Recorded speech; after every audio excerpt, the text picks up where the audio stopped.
Assalamualaikum warahmatullahi wabarakatuh. Selamat sore teman-teman semua. Perkenalkan, nama saya Anggirifa Melinda. Di sini saya akan berbagi tentang topik yang sangat penting untuk kehidupan kita semua, yaitu keterampilan manajemen waktu. Sebelum kita mulai, mari kita refleksikan bersama-sama.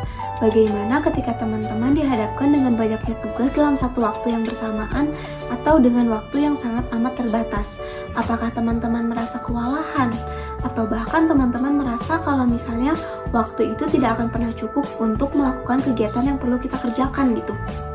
Nah, maka dari itu diperlukan keterampilan dalam manajemen waktu. Karena dengan teman-teman memiliki keterampilan tersebut, teman-teman akan merasa hidup lebih tertata, lebih produktif, dan waktu yang digunakan lebih efisien. Bagi teman-teman yang masih bingung, apa itu manajemen waktu? Manajemen waktu merupakan kemampuan kita dalam mengelola dan mengalokasikan waktu yang kita miliki untuk menyelesaikan tugas-tugas yang harus dilakukan secara efektif dan efisien. Ini melibatkan perencanaan, pengaturan skala prioritas, pengelolaan jadwal, dan menghindari pemborosan waktu. Mungkin teman-teman masih bertanya-tanya, mengapa manajemen waktu itu penting? Pertama, dengan manajemen waktu, kita dapat meningkatkan tingkat produktivitas, yang dimana kita dapat menyelesaikan banyaknya tugas dalam waktu bersamaan. Dengan begitu, kita dapat memiliki banyak waktu luang juga mengurangi tingkat stres. Selain itu, manajemen waktu yang baik juga dapat membantu kita mencapai tujuan-tujuan kita dengan efektif dan memastikan bahwa kita fokus pada hal-hal yang penting dalam hidup kita. Langkah pertama dalam manajemen waktu yang efektif yaitu dengan menetapkan tujuan-tujuan yang jelas dan spesifik. Ketika kita memiliki tujuan yang jelas, kita dapat dengan mudah mengarahkan waktu dan energi kita ke arah yang lebih tepat. Selain itu, penting juga untuk mengatur skala prioritas. Karena kita harus bisa sadar bahwa tidak semua tugas yang kita miliki itu memiliki tingkat kepentingan yang sama. Jadi kita juga perlu untuk memilih dengan bijak tugas mana yang harus diselesaikan terlebih dahulu dan mana yang masih bisa dikesampingkan. Dengan mengatur prioritas dengan baik, kita dapat memfokuskan upaya kita pada hal-hal yang lebih penting dan urgent untuk dikerjakan dan juga untuk diselesaikan. Selanjutnya, pengelolaan jadwal.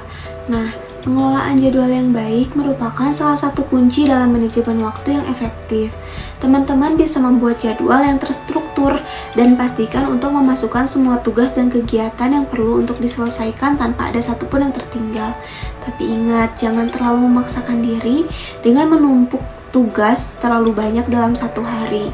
Pastikan jadwal yang dibuat itu lebih realistis dan juga atas mempertimbangkan waktu pengerjaan dalam setiap tugas yang ada. Selain itu, teman-teman harus bisa mulai melatih diri teman-teman untuk menghormati jadwal yang telah dibuat dan jangan mudah tergoda untuk menunda-nunda atau bahkan membuang-buang waktu. Ada beberapa teknik perencanaan yang bisa digunakan untuk membantu mengatur waktu dengan lebih baik. Misalnya menggunakan to-do list untuk mencatat semua tugas yang perlu dilakukan dan diberi tanda checklist saat tugas sudah selesai. Atau juga karena sekarang zaman sudah modern ya, ada juga terdapat beberapa aplikasi manajemen waktu atau bahkan kalender ya untuk membantu mengingatkan dan mengatur jadwal teman-teman. Selain itu, teman-teman juga harus bisa menolak dengan tegas beberapa kegiatan yang dapat mengganggu produktivitas, yaitu diantaranya sosial media atau bahkan kegiatan-kegiatan bermalas-malasan lainnya. Nah, teman-teman juga perlu tahu bagaimana cara mengatasi prokrastinasi. Mungkin terdengar asing di telinga teman-teman, apa itu prokrastinasi? Prokrastinasi merupakan tindakan untuk menunda-nunda suatu pekerjaan, dan itu merupakan musuh terbesar dari manajemen waktu.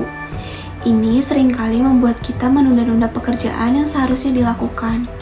Dalam mengatasi prokrastinasi, ada berbagai upaya. Nah, salah satunya dapat menggunakan teknik Pomodoro, di mana kita bekerja dalam periode waktu terfokus selama 25 menit, lalu kita istirahat selama 5 menit sebelum melanjutkan pekerjaan lagi.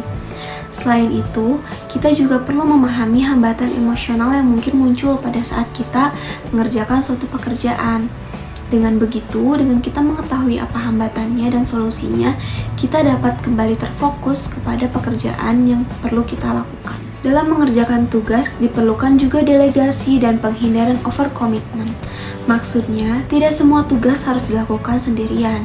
Belajarlah untuk mendelegasikan tugas kepada orang lain jika memungkinkan. Bisa saja tugas kelompok atau tugas yang bisa dikerjakan secara bersama-sama lainnya. kita dapat mengidentifikasi tugas-tugas yang dapat didelegasikan dan dipercayakan kepada orang lain. Selain itu, kita juga perlu menghindari overcommitment. Apa yang dimaksud dengan overcommitment? Yaitu kita harus bisa dengan bijaksana mengatakan tidak pada saat kita sudah terlalu banyak memikul tanggung jawab atau beban tugas gitu. Pahami batasan waktu dan kemampuan diri sendiri dan belajarlah untuk mengelola ekspektasi orang lain dan berhenti untuk menjadi orang yang terlalu tidak enakan gitu. Pentingnya untuk mengutamakan diri sendiri. Setelah menerapkan tahapan-tahapan yang telah dipaparkan tadi, pentingnya untuk kita melakukan evaluasi dan penyesuaian manajemen waktu, yaitu dengan meluangkan waktu secara teratur untuk mengevaluasi apakah metode yang digunakan berhasil atau perlu disesuaikan kembali. Jika terdapat kekurangan atau ketidaksesuaian, lakukanlah identifikasi di area mana yang dapat diperbaiki dan harus diperbaiki. Juga buatlah perubahan yang sekiranya diperlukan. Juga tetaplah fleksibel dengan mengikuti jadwal yang telah dibuat dan juga menyiapkan untuk menyesuaikan rencana jika situasi berubah. Sebelum pembahasan ini berakhir, ingatlah bahwa manajemen waktu merupakan keterampilan yang perlu terus dipelajari dan terus ditingkatkan. Dengan menerapkan keterampilan manajemen waktu yang telah kita bahas hari ini, kita dapat mengelola waktu kita dengan lebih baik, meningkatkan produktivitas, dan meraih kesuksesan dalam hidup kita. Terima kasih telah mengikuti sesi micro teaching ini. Apakah ada pertanyaan atau bahkan ada yang bisa menyimpulkan apa yang telah kita bahas hari ini?